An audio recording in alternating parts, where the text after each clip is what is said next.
Welcome to the brand new series called Indie Gems. Guys, I'm Mike Spider Slayer. Welcome back to Comic Book Corner 2.0. If you love daily comic book content and you love me helping you make decisions on what comic books to buy, you came to the right place. And if you haven't hit that subscribe button yet, what are you waiting for? Welcome to the brand new series. As you can tell, I'm super stoked about it. And this is the series where we talk about independent comic books only. And I reward these comic books with a particular gem. This is a really fun series that I came up with. I know people are really into indies these days, so I thought this would be a great series to bring in 2025. So with that being said, guys, I just want to give a quick shout out to the sponsor of this video, and this is Sidekick. So you know the problem, guys. You start a brand new short box, there's a few comics in there, maybe it's half full, right? And those comic books tend to slide, they slouch, they fall over. You look to the side while you're flipping on them, and then all of a sudden, boom, they crush. And those near mint comics are not near mint anymore. They're absolutely destroyed. So why not check out a Sidekick today? They are a great assistant in your comic book collection. I have quite a few of these Sidekicks. They're these little plastic devices. They look like this. They slide onto your short box, and you can adjust it along the short box to keep those comic books propped up, all the weight not going to the back of the box. It is an absolutely great product. And when you use my promo code Slayer15, you're going to get 15% off of your Sidekick order. And it's also free shipping. These things are very affordable. They're absolutely great. The next thing I want you guys to know about is that Sidekick has now teamed up with Comic Proline. These bags and boards are absolutely phenomenal. I have quite a few of them myself. I most recently started using them. They're just like Mylars, guys, and they are top-notch quality. And if you go onto the website, you can order bags and boards, $24.99, free shipping. Absolutely awesome. I'm going to go to Comic Proline and get these bags and boards all the time. So check out sidekick.com. Get your supplies today. You will not be disappointed. First book that we're talking about on this debut episode goes to Kill All Immortals. This is issue 5. This is the conclusion to this series. However, this does look like it continues maybe in some shape or fashion. Now, this book is 28 pages. The price is $4. It's written by Zach Kaplan, and the art is done by Fico Ozio. The art is pretty decent in here. I like the main character. Her name is Frey. She's a Viking. She's immortal. She doesn't die. And in this comic, or in this series, she's been fighting pretty much for not only like her independence, but for her freedom, right? Now, again, the original concept, the first couple issues of this have been a pretty solid read, right? But as you continue to read this series, it does get repetitive, where we do get to see all the other Vikings go against their own sister, saying they can't betray the family, they can't do this, they can't do that. And what Frey was doing is she was fighting for her boyfriend, and that's what you seen, because, you know, it's like you can't trust mortals and this and that. And in the last issue, the boyfriend betrayed her, right? And now she spent this issue trying to convince her family members, her brothers, to kind of take their side in doing their own thing. They don't need to be immortal. And you get to see one big brawl in this issue. First, it was against all the brothers at once. Then it was the dad. And then you wind up seeing who prevails at the end of the day. Was it Frey? Was it the father? Was it the brothers? Who lives? Who dies? This series became very repetitive, and it felt like a very rushed ending, in my opinion. I didn't feel like there was just this, really grand scheme. I don't know. I was expecting more than it. It just kind of fell short for me. So, when it comes to the overall of this comic book, this one gets a blue gem, and a blue gem means that this book fell very cold. That's right, guys. Ice cold for me. I thought it was just a very declining series as I continued to read it, and this ending was just very underwhelming. The next book on the list this week goes to Guer. This is issue 10, a book that never disappoints. This book is 32 pages for the price of $4. It's written by Jeff Johns, and the artwork, once again, done by Gary Frank.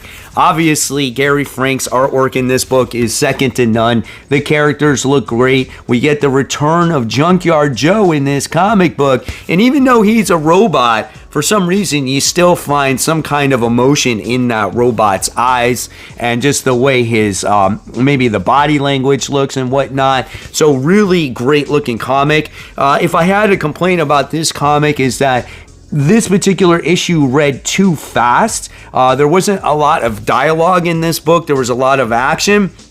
But what's going on in this comic book is that Tyreek is suffering from not only his radioactive condition that he continues to have, but what he also is suffering from is uncontrollable use of his radioactive powers. Like, he can blow at basically any time, and Nate, the Nuclear Knight, is kind of struggling with this. And also what makes this book really good is the family dynamic that it's developed. And this was a book that maybe you would have never expected to actually happen, right? I love Nate the Nuclear Knight. I love Zigzag the baby zebra. I love Barney the two-headed dog. There's so many cast of characters here where this book absolutely freaking delivers. And this does now remind me of The Walking Dead because we get to see our heroes here actually explore different locations, and they come across a different location trying to help Tyreek's condition, right? And then they come across a new character that you never seen before, and that makes you go, oh shit, this book is absolutely fire. That's right, guys. This book gets awarded the Orange Gem this week, which is the book that's on fire. I thought this book was great. Again, it just read too quick, and I wish there was a little bit more dialogue, because it sucks when you have to wait a whole other month for a comic book that reads in like 3 minutes. Nemesis, Rogues Gallery. This is issue 5. Now, when it came to this book, I actually didn't realize that it was ending on this issue. However, by the time you wind up getting done with it, you find out that Nemesis is not quite done yet. This book is 36 pages for the price of $5. It's written by Mark Miller, and the art is done by Valerio Giangiordano. I was never like the biggest fan of his artwork. It has grown on me with this series.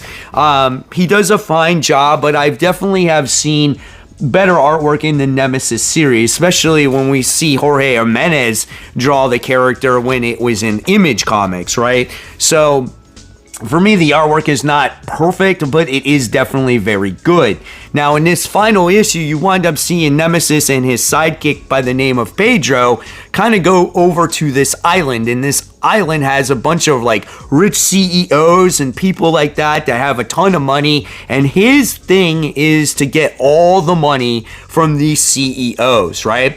But in the comic book, there's people that are out to get Nemesis, and they do get the jump on him.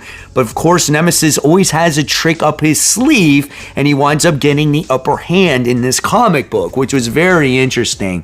And at the end, you wind up finding out if Nemesis betrays his sidekick or not. If you've read the previous issues, you realize that he did have a sidekick, right? And that was quite interesting. So, very good issue. I would definitely recommend Nemesis for your reading pleasure. There's definitely volumes previously when it comes to this comic book, and the next series is going to be called Nemesis Forever, as his plans are to take over the world, right? That's a very original plot, right? However, this book does get awarded the Orange Gem, which this book as well is on fire. This was a great series. Every single issue was super entertaining, and like I said before, I definitely recommend it.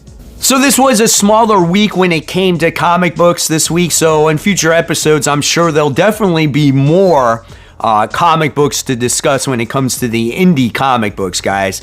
But the next one we're going to talk about is a heavy hitter, and this is Transformers. This is issue 16. This is 28 pages for the price of $4, written by the great Daniel Warren Johnson, and the art is done by Jorge Corona. This is it, guys. This is what you've been waiting for. The all-out brawl between not only the Decepticons, the Autobots, but a civil war within the Decepticons themselves, as you have Bruticus and Devastator going against each other in this big-ass brawl. Oh my gosh, it was absolutely intense, right?